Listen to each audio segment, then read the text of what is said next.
Paolo Avellino, pumalag sa hula tungkol kay Kim Chiu. Pumalag umano si Paolo sa kumakalat na hula tungkol sa sinasabing mangyayari kay Kim, matapos itong pag-usapan ng netizens sa social media.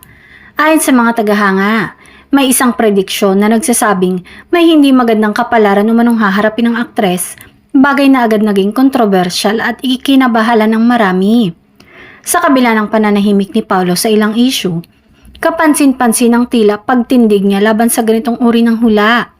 Ipinahiwatig ng aktor na hindi siya naniniwala sa mga prediksyon na walang basihan at mas pinipiling igalang ang realidad at kalusugan ng mga taong nadadamay sa ganitong usapin.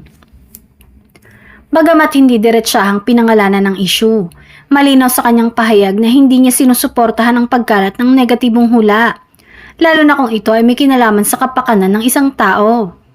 Para kay Paolo, mas mahalagang maging maingat sa mga sinasabi, lalo na kung ito ay maaaring magdulot ng takot o maling pananaw sa publiko. Samantala, si Kim ay una na rin nagpahayag sa isang programa na hindi lahat ng hula ay dapat paniwalaan. Aniya, may mga pagkakataong ang mga prediction ay nagiging sanhi lamang ng pangamba, imbes na magsilbing gabay. Dahil dito, marami ang nakakita ng pagkakapareho ng paninindigan ni Kim at Paolo pagdating sa ganitong usapin. Dahil sa insidenteng ito, mas lalo pang hinangaan ng netizens ang pagiging protective ni Paolo at ang kanyang paninindigan laban sa mga negatibong haka-haka.